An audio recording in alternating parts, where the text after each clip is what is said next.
Kwa jina naitwa Mwanaisha Ali, ni msajili msaidizi wa mashirika yasiyokuwa ya kiserikali kutoka Halmashauri ya Jiji Dar es Salaam. Leo hii tuna mafunzo ambayo tunatoa kwa mashirika yote ambayo yapo katika halmashauri yetu ya Jiji, ambao tuna jumla ya mashirika hadi kufikia leo tarehe 23 Juni tuna mashirika 632. Na tumeona kuna haja ya kufanya mafunzo haya kwa kushirikiana na wadau, ambao hawa wadau ni shirika la Amref ambao walikubali kushirikiana na sisi kama serikali kuweza kutoa mafunzo kwa mashirika haya, lakini pia tuna benki NMB nao pia wameshirikiana na sisi katika kuweza kuwezesha haya mafunzo. Hiyo ni kigezo cha kwanza. Kigezo cha pili, taasisi yako basi inatakiwa iwe inaangalia mambo haya makuu matatu. Cha kwanza, kama unafanya kazi ya usawa wa kijinsia. Hapa tunaangalia usawa wa kijinsia, sio kutetea haki za wanawake peke yake. Kwa majina yangu ninaitwa Bethania Simoni, ni barozi na askofu mkuu wa Kanisa la Neema ya Kitume Tanzania, na ninamshukuru Mungu kwa ajili ya mwaliko ambao nimepewa katika taasisi hii ya Nakongo, ambayo kimsingi Nakongo ni taasisi inayoongoza taasisi, yani taasisi nyingi zisizo za kiserikali ambazo sio za kutengeneza faida wameungana zaidi ya taasisi 500. Na leo ni katikati ya wiki, bado pia wamekuja pamoja na kuwa na shughuli nyingi, na tumealikwa hapa na kuna mambo yameendelea na tunayachangia.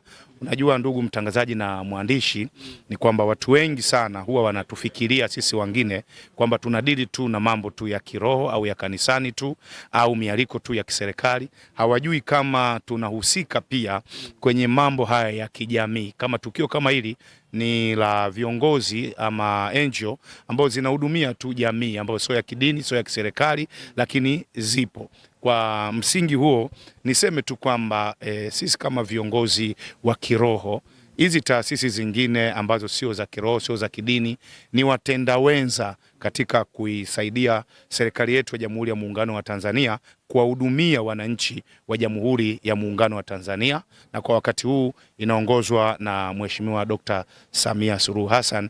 Kwa hiyo kwa kufanya hivyo tunasaidia maono ya nchi kuendea 2030 2050 kama dira ya nchi inavyotuelekeza katika nchi yetu ya Tanzania. Jina langu naitwa Sheikh Swedi Twaibu Swedi, ni mwenyekiti wa Baraza la Taifa la NGO, ambayo ni NGO za wilaya ya Ilala, lakini halmashauri ya jiji la Dar es Salaam, ambao tunakuwa ni miongoni mwa NGO, na bila shaka sisi tuna nafasi ya pili kwa kuwa na NGO nyingi hapa Tanzania kwa kutokana na takwimu zilizopo. Kimsingi leo tuko hapa Mnazi Mmoja katika shule ya msingi hapa, ni kwamba hiki ni kitu ambacho tunakifanya quarterly na iale, kwamba kila mwaka tunakuwa na kongamano kama hili la NGO zote zilizoko katika halmashauri ya jiji la Dar es Salaam kwa ajili ya kupeana uzoefu na kuelezana yale ambayo yametokea. Kwa hiyo leo tukiwa hapa, taarifa hizi zote tulizonazo ndizo taarifa zitakazo kwenda kwenye kongamano la taifa la Baraza la mashirika la taifa la mashirika yasiyokuwa ya kiserikali itakayofanyika Dodoma, nadhani mwaka huu, mwishoni mwa mwaka. Kwa hiyo hizi ni taarifa ambazo kwa ajili ya taasisi na NGO zilizoko hapa. Ninaitwa Dr. Florence Temu, ni mkurugenzi wa Amref Tanzania. Haya mafunzo yamekutanisha mashirika yasiyokuwa ya kiserikali na kupitia ofisi ya jiji ya Ilala. Sisi kama Amref tumekuja hapa kama wawezeshaji, na katika mazungumzo ambayo tunayazungumza ni pamoja na kuelekeza namna ya uongozi na utawala bora katika mashirika yetu, lakini pia uandishi wa miradi na usimamizi wa utekelezaji wa miradi, na pia kutakuwa na mada ya na namna ya kusimamia matumizi ya ufadhili, fedha za ufadhili mbalimbali. Kwa washiriki hapa wametoka katika mashirika ya levels mbalimbali ambao zina uwezo mbalimbali, kwa tunashirikishana pia uzoefu ambao sisi tunao na wenyewe pia na changamoto ambazo zinaambatana, na kwa sababu tuko na msimamizi wa mashirika katika jiji hili pia naye anachangia anachoona kwenye takwimu zake.